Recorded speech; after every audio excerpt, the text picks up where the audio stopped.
ஏய் ரொம்ப ஒல்லியா இருக்க அப்படின்னு குத்தி காட்டுறாங்களா? இல்ல ரொம்ப குண்டா இருக்க ஷேப்பே இல்ல அப்படின்னு கலாய்க்கிறாங்களா? இல்ல வயசாயிடுச்சு போன்லாம் வலிக்குதா? இது எல்லாத்துக்குமே ஒரே சொல்யூஷன் தான் அப்படின்னு சொல்ல நம்புவீங்களா? உங்களுக்கு தேவை கொஞ்சம் மசில் growth. மசில் க்ரோ பண்ணுறதுக்கான ப்ராசஸ்க்கு பேர் ஹைப்பர்ட்ரோஃபி. உடனே இதோட சயின்ஸு, மசிலோட பயாலஜி, இது எப்படி க்ரோ பண்ணலாம், கெமிஸ்ட்ரிலாம் சொல்லி நான் உங்களை போர் அடிக்க மாட்டேன். கவலையே படாதீங்க. டைரக்டாக ஃபேக்ட்ஸ் மட்டும் சொல்கிறேன், நோட் பண்ணிக்கோங்க. நீங்கள் என்னைக்காச்சும் யோசிச்சு பார்த்துருக்கீங்களா? நம்ம ஹியூமன்ஸ்க்கு மட்டும் ஏன் இவ்வளோ பெரிய பிரெயின் இருக்குன்னு? நம்ம மசில்ஸை கண்ட்ரோல் பண்ணுறதுக்கு தாங்க. இந்த வீடியோவில் நம்ம அதை பற்றி தான் பார்க்க போகிறோம்.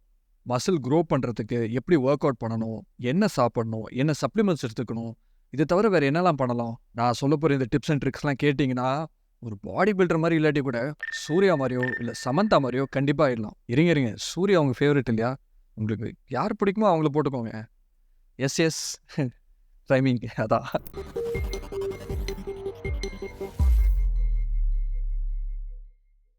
உங்களுக்கு தெரியுமாங்க இப்போலாம் சயின்டிஸ்ட் என்ன சொல்கிறாங்கன்ட்டு? ஃபேட் அதிகமாக இருக்கிறதோட மசில் கம்மியாக இருக்கிறது தான் ஒரு பெரிய வியாதின்ட்டு. இதனால உங்களுக்கு வயசாக போன் மட்டும் டேமேஜ் ஆகாது, இம்யூனிட்டியும் குறைஞ்சு வியாதி வரதுக்கான சான்சஸ் ரொம்ப அதிகமாகும். மசில் அதிகமாக இருந்தால் மெட்டபாலிசம் அதிகமாகும், மெட்டபாலிசம் அதிகமானால் ஃபேட் லாஸும் அதிகமாகும். ஓகே சயின்ஸ் எல்லாம் பேசல, டைரெக்டாக ஃபேக்ட்ஸுக்கு போகிறேன். ஃபர்ஸ்ட் நம்ம ரெசிஸ்டன்ஸ் ட்ரைனிங், அதாவது ஒர்க் அவுட்டை பற்றி பார்ப்போம். என்ன ஒர்க் அவுட் பண்ணோங்கிறத விட எப்படி ஒர்க் அவுட் பண்ணோங்கிறது தான் ஹைப்பர்ட்ரோஃபியை பொறுத்த வரைக்கும் ரொம்ப முக்கியமான கேள்வி. நிறைய பேர் சொல்லி கேள்விப்பட்டிருங்க, ஹெவியாக வெயிட் தூக்கினாதான் மசில் குரோ ஆகும்னு. ஆனால் இது உண்மை கிடையாது. கண்டிப்பாக நீங்கள் 1 hour பற்றி கேள்விப்பட்டிருப்பீங்க. 1 rep மேக்ஸ் இல்லையா?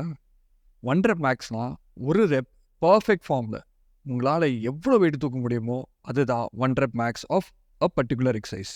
உங்களுக்கு ஹைப்பர்ட்ரோஃபி தான் கோலுங்கிறப்போ 30 to 80% ஆஃப் 1 hour நீங்கள் ஒர்க் அவுட் பண்ணாலே போதும், உங்களுக்கு ஆட்டோமேட்டிக்காக மசில் growth நடக்கும். ஃபார் எக்ஸாம்பிள் பெஞ்ச் ப்ரெஸ் எடுத்துப்போம். 100 kgs உங்கள் 1 hour 30 கிலோலேருந்து 80 கிலோ ரேஞ்சில் நீங்கள் ஒர்க் அவுட் பண்ணிங்கன்னா உங்களுக்கு ஆட்டோமேட்டிக்காக ஹைப்பர்ட்ரோஃபி நடக்கும். சரி, இது நான் சொன்னேனே, உங்களுக்கு அடுத்து ஒரு கேள்வி வந்திருக்கணுமே, எத்தனை ரெப் போடணுன்ட்டு. 30 கிலோனா எத்தனை ரெப் போடணும், 50 கிலோனா எத்தனை ரெப் போடணும், 80 கிலோனா எத்தனை ரெப் போடணும்?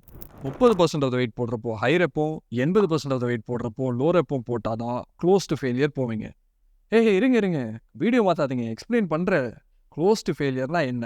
க்ளோஸ் டு ஃபெயிலியர்னால் என்னன்னு பார்த்தீங்கன்னா, ஒரு செட்டு பர்ஃபார்ம் பண்ணிட்டீங்க, நம்பர் ஆஃப் ரெப்ஸ் பண்ணிட்டீங்க, இதுக்கும் மேலே உங்களால் 1லேருந்து 2 ரெப் தான் பண்ண முடியும். ஆனால் அதை பண்ணிட்டீங்கன்னா இன்னொரு செட்டு போட முடியாதுங்கிற நிலைமைக்கு பேர் தான் க்ளோஸ் டு ஃபெயிலியர். இதனால சும்மா மாஸ்டர் சொன்னார் 10 ரெப் போடு 20 ரெப் போடுன்னு போட்டிருப்பீங்க. இன்றைக்கி உங்களுக்கு புரிஞ்சிருக்கும் ஏன் அவங்க மாஸ்டர் 10 ரெப்போ 20 ரெப்போ போட சொன்னாருன்ட்டு. நீங்கள் விளையாடுறப்போ இல்லை ஓடுறப்போ இல்லை ஒர்க் அவுட் பண்ணுறப்போ ஒரு பேர்னிங் சென்சேஷன் ஃபீல் பண்ணியிருப்பீங்க. அதுக்கு பேர் தான் லாக்டிக் ஆசிட் பில்டப்னு நிறைய பேர் சொல்லியிருப்பாங்க. ஆனால் அது தப்பு. அது பேர் லாக்டேட். இந்த பேர்னிங் சென்சேஷன் ஏன் வருதுன்னு பார்த்தீங்கன்னா, உங்கள் மசிலுக்கு சப்ளை ஆகிற ஆக்சிஜன் கம்மியாயிடுது.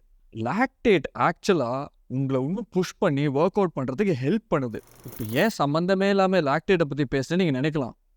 ஏன்னா ஹைப்பர்ட்ரோஃபியை பொறுத்த வரைக்கும் உங்களோட எல்லா எக்ஸசைஸ்லையும் கடைசி செட்டில் இந்த பேர்ன் வர வரைக்கும் நீங்கள் புஷ் பண்ணால் ஹைப்பர்ட்ரோஃபி இன்னும் பெட்டராக நடக்கும்.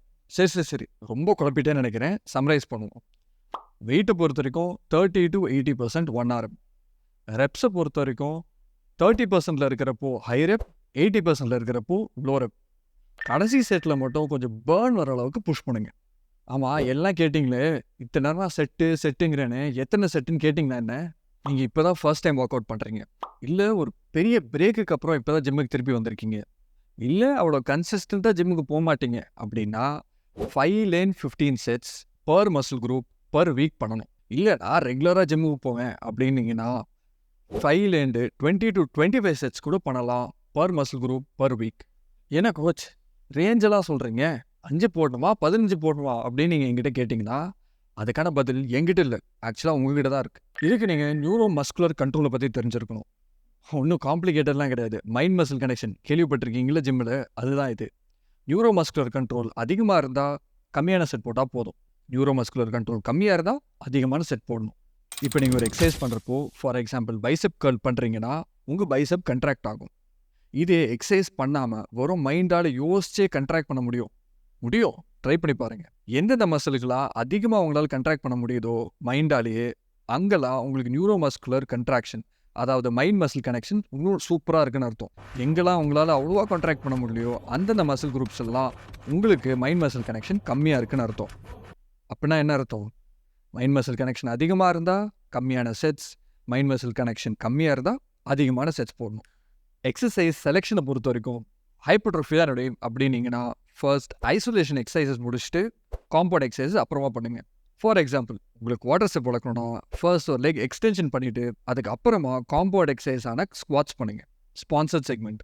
கோச், என்னோட பிஸி லைஃப்பில் நான் எப்படி இதெல்லாம் ஞாபகம் வச்சுக்கிறது, எப்படி கால்குலேட் பண்ணுறது நீங்கள் யோசிக்கிறது எனக்கு இங்கே வரைக்கும் கேட்குது. இதுக்காக தான் எங்களை மாதிரி சர்டிஃபைட் ட்ரேடர்ஸ் இருக்கும். Sponsored by fit life 360. Muscle gain வந்துட்டா மெயின்டெனன்ஸ் கேலரிஸோட ஒரு 200 to 300 கேலரிஸ் அதிகமாக சாப்பிட்றது ரொம்ப ஹெல்ப்ஃபுல்லாக இருக்கும். மெயின்டெனன்ஸ் கேலரி எப்படி கண்டுபிடிக்கணும்னு தெரியலையா? அந்த பட்டன் கிளிக் பண்ணுங்க, டீடைல்ஸ் உங்களுக்கு ஆட்டோமேட்டிக்காக வந்துடும். டயட்டை பொறுத்த வரைக்கும் ரெண்டாவது விஷயம் ப்ரோட்டீன் இன்டேக். ப்ரோட்டீனை பொறுத்த வரைக்கும் நம்ம ஏற்கனவே பார்த்த மாதிரி 1.6 to 2.2 grams per kilogram body weight நீங்கள் ப்ரோட்டீன் எடுத்துக்கணும். ப்ரோட்டீன்னாலே நம்ம மைண்டுக்கு வருது ப்ரோட்டீன் பவுடர். எது பெஸ்ட் ப்ரோட்டீன் பவுடர், எது ஒஸ்ட் ப்ரோட்டீன் பவுடர், என்னென்ன இருக்குது நம்ம மார்க்கெட்டில், வீகன் ப்ரோட்டீன், வே ப்ரோட்டீன், எல்லாத்த பற்றியும் டீட்டெயில்டாக நம்ம ஒரு வீடியோ பார்த்துட்டோம். இங்கே கிளிக் பண்ணுங்க. ப்ரோட்டீன் பவுடர் தவிர ஹைப்பர்ட்ரோஃபிக் ஹெல்ப் பண்ணுற உங்கள் சில சப்ளிமெண்ட்ஸும் இருக்குது. அதில் first and most important supplement salts, அதாவது electrolytes, sodium, potassium and magnesium. ரெண்டாவது கிரியேட்டின், அதுலேயும் கிரியேட்டின் மோனோஹைட்ரேட். மொத்தம் 60 சயின்டிஃபிக் ஸ்டடியில் என்ன சொல்லியிருக்காங்கன்னா, கிரியேட்டின் மோனோஹைட்ரேட் இருக்கிறதுனால உங்கள் பவர் அவுட்புட் இன்க்ரீஸ் ஆகும். பவர் அவுட்புட் இன்க்ரீஸ் ஆனால் அதிகமாக வெயிட்ஸ் மூவ் பண்ணுவீங்க. அதிகமாக வெயிட்ஸ் மூவ் பண்ணிங்கன்னா ஆட்டோமேட்டிக்காக ஹைப்பர்ட்ரோஃபி நடக்கும். எவ்வளோ கிரியேட்டின் எடுக்கணும்? நீங்கள் ஒரு 75 to 85 kg இருந்தீங்கன்னா 5 கிராம், 75 kg கீழே இருந்தீங்கன்னா 3 to 5 grams, 85 kgக்கு மேலே இருந்தீங்கன்னா ஈவன் 10 to 15 கிராம் வரைக்கும் எடுக்கலாம். கிரியேட்டினோட டேஸ்ட் கொஞ்சம் கசக்கும். நான் என்ன பண்ணுவேன்னு பார்த்தீங்கன்னா, ஜிம்முக்கு போகிறப்போ கிரியேட்டின் ஒரு பாட்டிலில் போட்டு அதுலேயே ஒரு எலக்ட்ரோலைட் கேப்சூலும் போட்டுருவேன். எலக்ட்ரோலைட் கேப்சூல்ஸ் யூஸ்வலாக பார்த்தீங்கன்னா ஒரு ஃப்ளேவரோடு வரும். அதனால் இந்த கிரியேட்டினோட டேஸ்ட் மாஸ்க் ஆகிடும். லாஸ்ட் சப்ளிமெண்ட் பீட்டா அலனின். இது 2 to 5 grams வரைக்கும் எடுத்துக்கலாம். நான் பர்சனலாக இதை கன்சியூம் பண்ணாட்டியுமே இதை பற்றி நிறைய கேள்விப்பட்டிருக்கேன். இது எனர்ஜி அவுட்புட் மட்டும் இன்க்ரீஸ் பண்ணாமல் ஃபேட் லாஸ்க்கும் ரொம்ப ஹெல்ப்ஃபுல்லாக இருக்கும். எக்ஸசைஸ் பற்றி பார்த்தோம், ஃபுட்டை பற்றி பார்த்தோம், சப்ளிமெண்ட்டை பற்றி பார்த்தோம். ஆனால் இன்னொரு முக்கியமான விஷயம் ரிகவரி. ஒரு நாளைக்கு 7 to 9 hours கண்டிப்பாக தூங்கியே ஆகணும்.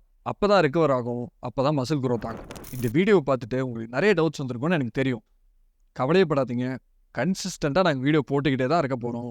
அதனால் மறக்காமல் நம்ம சேனலை சப்ஸ்கிரைப் பண்ணிக்கோங்க. உங்களுக்கு டவுட்ஸ் இருந்தால் கீழே கமெண்ட் பண்ணுங்கள். அதுதான் நம்ம அப்கமிங் வீடியோ வரப்போகிறது.